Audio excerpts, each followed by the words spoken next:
Welcome back to Dateline New Haven on WNHH-FM, New Haven's home for community radio. I'm Paul Bass, inviting you to look behind the headlines on the stories that make New Haven tick. Well, there was a big headline, national headline coming out of New Haven last few days. We got two great people to help us run it down. We got John Vallecca, who's the resident justice expert in the WNHH. He's Sergeant at Arms of State Legislature, former Assistant Police Chief in New Haven. And he's a regular on the station. And someone who I hope becomes a regular on the station, Kayla Vincent, the Executive Director of the Yale Law School Law and Racial Justice Center. And one thing I'd like to hear about one day is you were previously a staff attorney at Alabama's Equal Justice Initiative. So you've been also on the front lines of a lot of these issues about justice and race and policing. Thank you both for coming on the air. Of course. And I'm gonna ask you to get really close to the mic when you're talking. So the big news obviously is that in the last week, New Haven announced a settlement with Randy Cox. He's the man who last Juneteenth, people don't mention it was Juneteenth often, June 19th last year, he was being arrested. He was put in a van. The van had no seatbelts. He was banged around during the van, and he obviously hurt his neck badly. And instead of giving him medical attention, the police officer brought him to the lockup and then dragged him on the floor, taunted him, said he was making stuff up, and paralyzed him from the neck down. $45 million now the city's going to be paying out, the biggest settlement in history for municipality. Let's start with Kayla. What were your reactions when you heard this news? Yeah, well, I think it's interesting to think about why the settlement is so high compared to others. A lot of times, I know the obvious sort of comparison case is Freddie Gray in Baltimore, who didn't survive his injuries. $6.4 million. Right. And in some ways, when you survive the injuries, that means you need medical care for the rest of your life, right? And I can only imagine he needs round-the-clock caretaking, which probably means a family member or several family members' lives are also completely changed for the rest of his life. So it makes sense, his medical care ought to be taken care of as a bare minimum of where the settlement should have landed. What did you think more broadly? You're someone who's looking at injustice in the criminal justice system.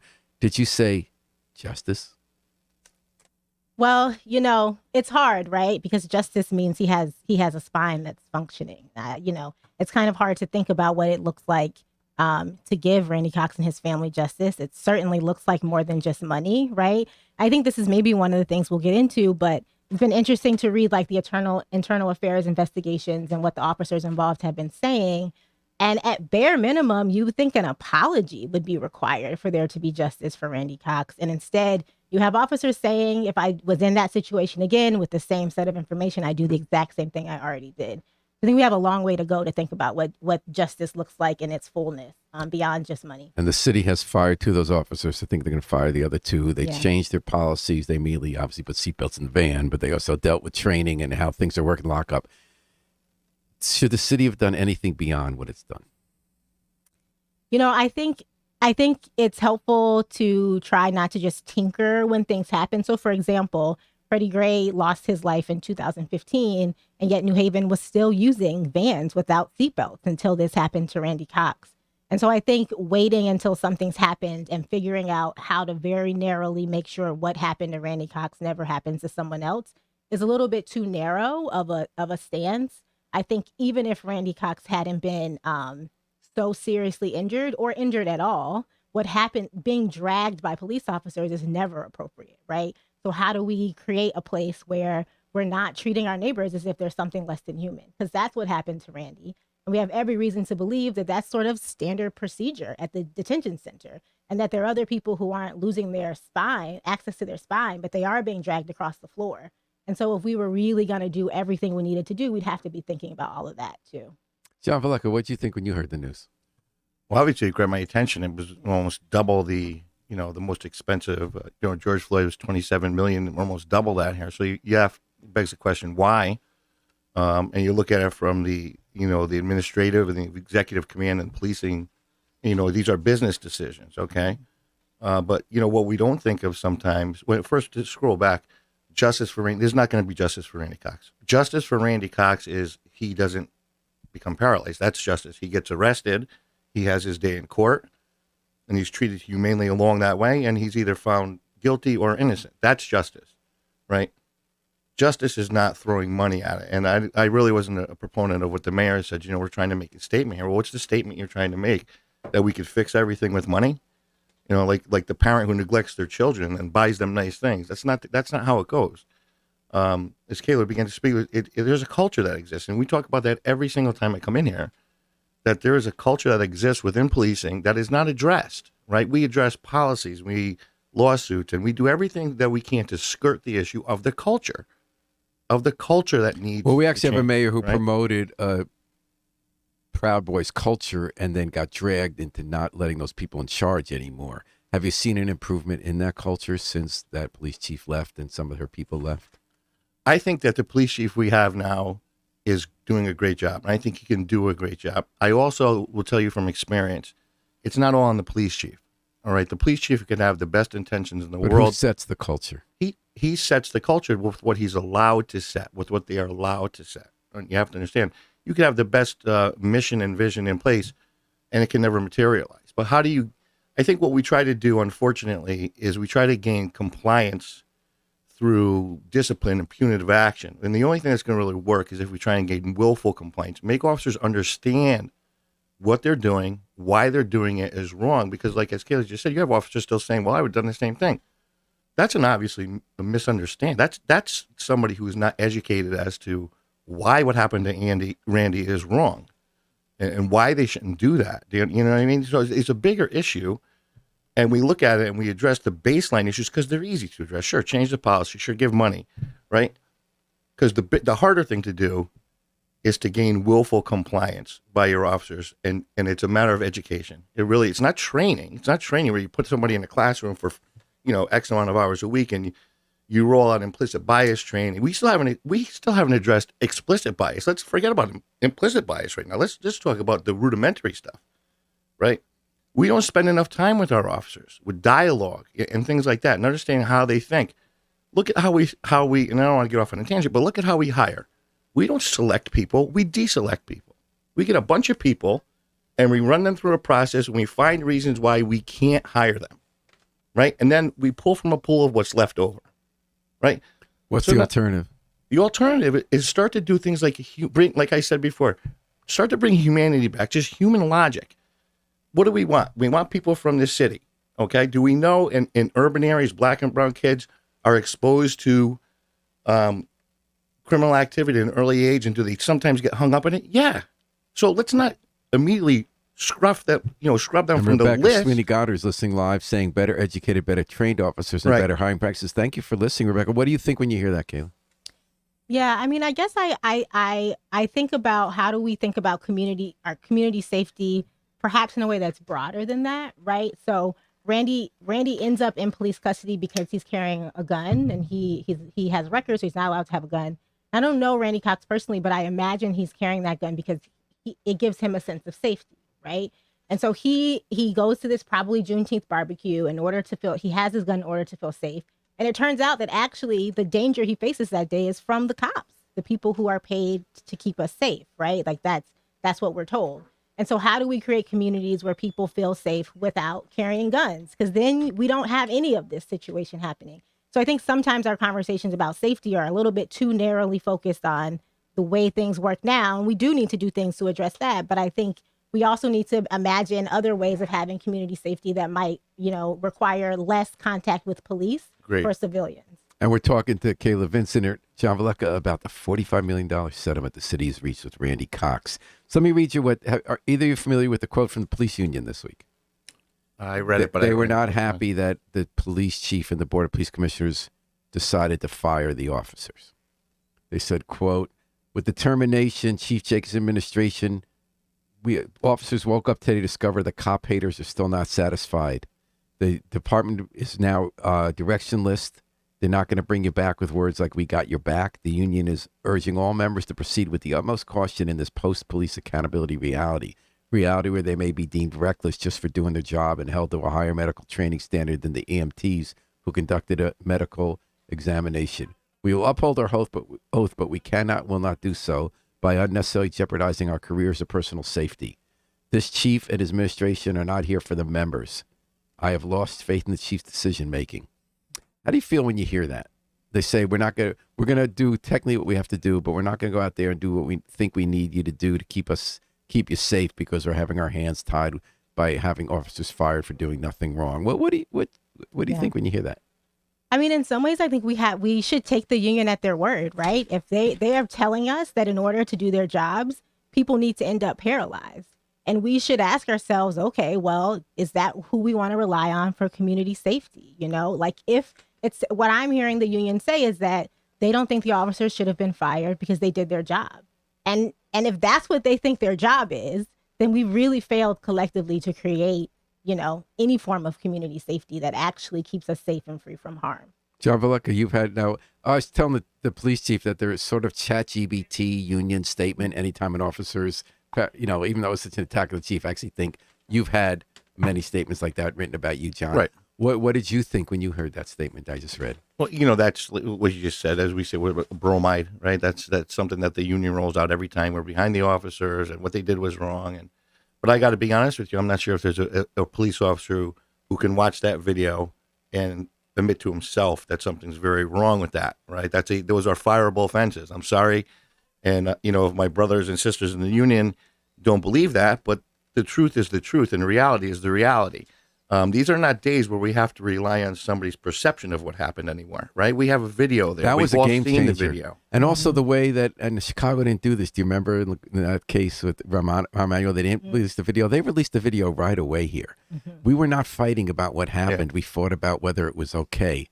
I saw that as someone who's covered policing for 40 years. I saw that as an advance. Yeah. I thought that was helpful. I agree. Because I could tell you that, the first thing, the knee-jerk reaction is to circle the wagons, fight to retain everything. And the little bit we give out, whoever wants is going to have to fight very hard for it. I think that, and that's why I say the chief here does a good job. But listen, if your heart is in the right place, it's not tough to do the right thing. It really isn't. Should the people get to see that video? Of course they should.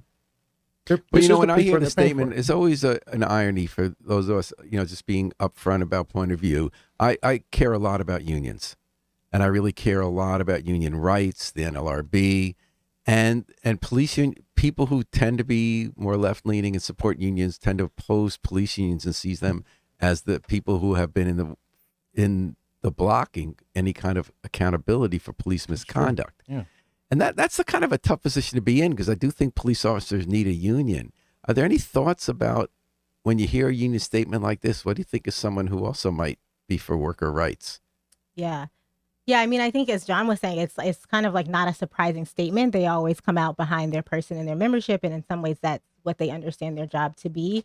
But I think when we think of, I know there's police officers have a sort of unique power. They have the right to use force, sometimes deadly force, and it be seen as legitimate. And so I do think we have to think of police as workers differently than we think of teachers as workers or nurses as workers. Teachers don't get to shoot people and get away, and not be seen as having done something that's called murder. And so I think you can't have, if you're going to have the one, then you have to be willing to give some on the ways that police as workers really are fundamentally different than the rest of us as workers. Thoughts from you, John Valeka, because you've been on both sides of that. Yeah, You're a union member, you've negotiated with unions. Yeah, absolutely, sure. I do, and I've always said, and this is nothing I haven't said to unions I work with, I think that you diminish your credibility when you come out and you support something like that. I think what that does is now it hurts the officer who really needs union defense, who's going to be viewed as immediately wrong and just having a union to support it, because that's what the union does. Now, if the union was to come out and say, listen, everybody's seen the tape, and we're just going to make sure that these employees are afforded due process, because that's what we're doing, and we're going to make sure that everything gets done. It's a due process is important. Right. We'll make sure everything gets done is in line with the contract, okay? Then I think that's more of a professional statement than to say, they're looked at reckless because of what they did. What they did was reckless. I mean, come on. Lieutenant Goddard writes in again, she's retired. The video is disturbing, but that message from union is more frightening. I understand the union protecting their membership, but where is the accountability? Right. What about root causes? And we're talking now with Kayla Vincent and John Valeka. We're talking about root causes. This settlement came on the same week that yet another case of prosecutorial misconduct has overturned a verdict from the 90s and early 2000s in New Haven. We have a whole string of those. This was the Adam Carmen conviction in the Danielle Minnie Taft shooting. There's a 7-day rally of which Kayla's group is involved with. Gaylord Salters with all these people are telling their stories who've been sent to prison, and then if either freed because it was revealed that prosecutorial misconduct was hidden, or it turns out they didn't do it, like Momish didn't do it. How does that fit together, and what should we do in the face of that? Yeah. I think it really paints a picture of just an indifference to human life. And of course, not all human life, particularly poor people, particularly Black and brown folks. And when you start to see people making decisions that are best for their careers or for things that have nothing to do with justice. And I think it's a great question because we should see these things as connected. What happened to Randy Cox is not disconnected from what happened to Adam Carmen or what happened to Gaylord, who hasn't actually been fully cleared, even though we know he's innocent of the crime that he served 2 decades for. So I definitely think it's part of one big picture. And what is the root cause? Now, there's definitely, everyone agreed this racism is part of it. In the Randy Cox case, all the cops were of color. Mm-hmm. How do we tease that out? Yeah, well, the when we talk about racism, we're talking about structural racism, right? We're talking about a system that is designed to disadvantage people who are not white. And you don't need to be white to enact that system. It's sort of like the default program. It's in the air. We're all breathing it. And so unless you are cognizant of how am I actively acting against this system, you can be a Black officer and be doing all the same things that any officer would do because you're in a system where part of your job is to sort of manage a society where poor people and where Black and brown people are disadvantaged. And so to me, it's not surprising at all that the officers in Randy Cox's case were of all races, because we all have to be really intentionally working against what we're programmed into when we're born into this society. John Valeka? I think Ken makes a good point. I say you can be a Black officer, still be just as oppressive as anyone out there. But the converse of that, too, is you can also be a white top-level administrator and help the cause, right? Mm-hmm. And I think a lot of times that's forgotten by everybody involved. There are things that can be done that are simply not being done. And I've spoken about this a million times, especially when we come in here, we talk about the culture. It's the culture of... I think about culture because I think about the individuals involved, and now I could be wrong about this. I found that there was one individual involved who has been acting not well in the job, like has shown disrespect for people in the past, had very personal problems. And there are others who are really known as respectful, good cops. All right, let's stop there for a minute. When the whole group starts acting that way, they act that way too. And I wonder what that says about culture. Let's stop right there. That's what I'm talking about. A good, respectful cop, a good cop. What do we say is a good cop? What do we say is a good... What makes you a good detective? You solve your cases. Right? You respect people. You're not looking to jam people up. Within your culture, but within police culture, you're a good detective when you clear cases, when you put people in jail, when you catch the murderer. All right? You're a good cop on the street when you put up numbers, you hand out a lot of tickets, you make a lot of arrests. Until that culture changes and we start to look at good cops from the inside the way you guys look at them from the outside as good people doing the right things, it's not going to stop.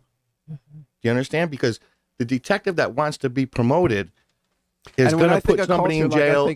I don't have the skills to be a police officer. It wasn't my career goal, but I kind of believe if I was in the culture, I might do things that I'm not proud of because of the culture. Mm-hmm. Because, listen, especially in the 90s, during the height of the crack epidemic and violence is off the hook, I could tell you directly, there was an inordinate amount of pressure put on police officers in the patrol division to make an arrest, and in the detective division to make clearances on major cases, especially murders. When you put that much pressure on officers, misconduct follows, and that's all there is to it. That's just it. You take away from the officer the ability to follow what's logical and true, and you push them towards doing anything to get the job done. And then when the end justifies the means is how we end up where we are today. And Kaylee, did you grow up here? No, I didn't know. Because it said you came home. Yeah, well, I went to college at Yale, so I went to college here, but I'm from Atlanta. Okay. Yeah. Any thoughts about the difference of what you see in Southern and Northern? Because once I was covering in the 1980s, there was the Greensboro, and are you familiar with those, the slaying civil rights workers by the Klan who were working with the FBI? And I went to interview, I was from the North, and I was from USA Today, and I went to a police chief in Greensboro, North Carolina, who was Black. And I started to come with my attitude about you racist Southern police department. And said, well, I'm from Bridgeport. I went up there. I didn't notice too many Black officers. I didn't know that I felt any safer walking there. What's your view of Northern versus, and I guess we're running out of time, was Northern and Southern police? Yeah, I mean, I always say if you're south of Canada, you're in the South. That's how I feel about it. I think that's probably the most distinct way to explain it. Okay, any final thoughts about the Randy Cox settlement, and where do we go from here? Yeah, I mean, I think we really have to think about community safety outside of just policing. I think part of what you were saying is, police respond after harm has happened. Like that's the job. And so, but what if we thought about how to not make that harm happen, right? Like a lot of people, sometimes you get involved in selling drugs because your family needs money. Well, what are we doing to make sure people have adequate housing, adequate jobs, kids have great education that will lead to adequate employment? Those are forms of community safety that we don't often talk about in this conversation. And I think that's what I hope we're thinking about in the next 10, 15 years of New Haven. Any final thoughts from you, John? I'll say the same thing I say every time. We need to change the culture of policing as it's been for decades. And I think the best way to do that is to educate our officers on what their actions actually do and the impact they have on the people. All right. Well, listen, Kayla Vincent, John Valeka, thank you so much for joining us at Dateline New Haven. I learned a lot listening to you. Kay, hope you come back. Thanks for having me. And John, you will come back. Yeah, of course. Since you're our Of course. resident criminal justice expert. We're going to take it out. And thanks to Harry Drost working the control. And we're going to take it out with the Afro-Semitic Experience performing I Wish I Knew How It Feel to Be Free from the group CD, A Plea for Peace. This is Paul Bass inviting you to fly free with us all day and all night long at WNHH, New Haven's home for community radio.